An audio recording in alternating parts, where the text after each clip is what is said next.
Welcome to Homework Answers. We're going through the textbook C++ Programs to Accompany Programming Logic and Design, 8th edition by Joanne Smith. And in this video we're covering Lab 2-4. As always, make sure that you correct the changes in each solution. All the solutions I put up, I change a few things, and it's usually numbers or names, so it's basically the same structure as a solution you should have, but once you make those changes, you'll be all set. So with this book, you're given data files.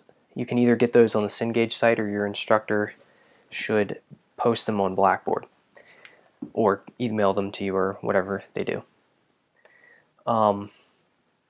When you get into the data file, you'll notice that part of this is coded out for you already and certain parts are not.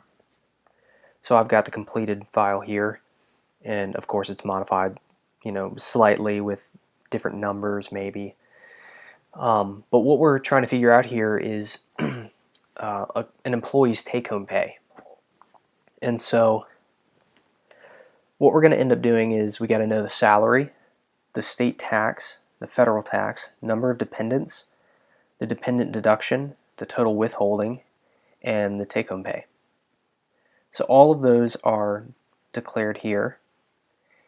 And the next step is to do our calculations. So we're going to find the state tax, and I put it at 5.5%. And then we do our federal tax. Basically the same layout, it's federal tax equals salary times, and then my federal tax is 30%. And then I've done a calculation here for the dependent deduction, and that's salary times 2%, and then you multiply that by the number of dependents. And then with each of these calculations, by the way, I've outputted after every calculation, and I think that's the way it's set up, or at least the book tells you to do that. Then next I calculate the total withholding, so that's state tax plus federal tax. That's what they're going to keep from you in your paycheck. And then the last part is to calculate the take-home pay, and that's equal to salary minus the total withholding plus dependent deduction. The book was a little bit unclear, a little less clear than I'd like about this part here, but just so you know, you add the dependent deduction. And if you have all the correct numbers in where they should be, when you output, you'll notice that in the book it tells you what your output should look like, what numbers you should have, and if you put in the correct numbers in these places, you'll see that it matches. So after that, we'll output the salary and the take-home pay. So let's go ahead and watch this program run real fast. So your state tax, there it is, federal tax, dependents, salary, and take-home pay. Now there is another part of this where it asks you to write a program that's a little bit more flexible for the user, and they'd be able to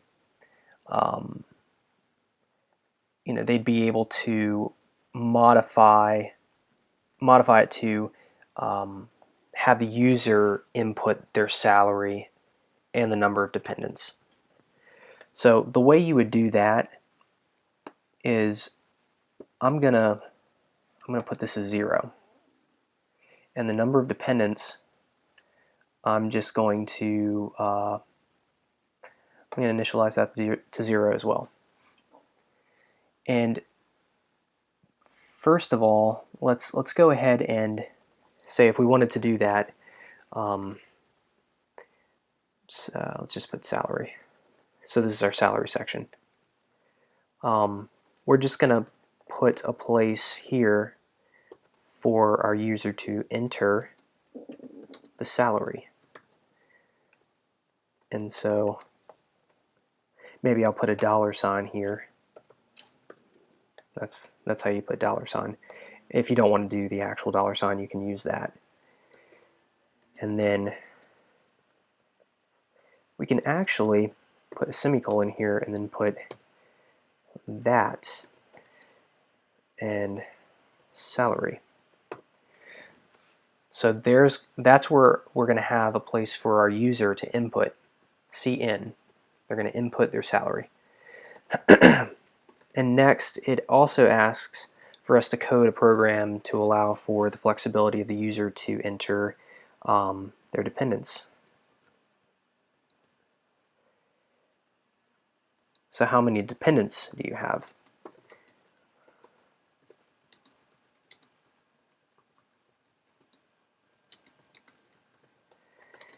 And then we've got a place where we're going to allow them to input the number of dependents. And that's how that would look. Let's go ahead and run this so you'll be able to see. I'm going to enter the salary as let's say they make 50 a year. Dependents, maybe I've got 2, I don't know. So there's our state tax, our federal tax, dependents that are dependent, of what we get for that. And then salary, we're just listing our salary again, and our take-home pay is going to be $34,250.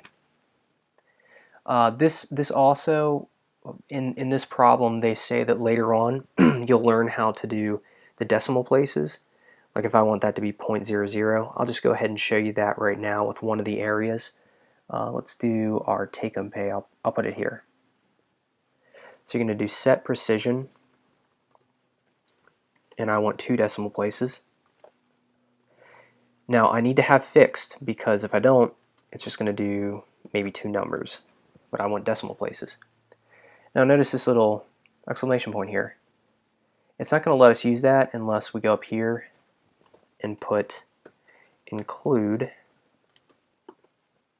IOMANIP. Now it disappears. So let's go ahead and run it again. I want $100,000. Dependents, if I have to have one, I guess. 1. State tax is going to be $5,500. Federal tax, $30,000. Dear God.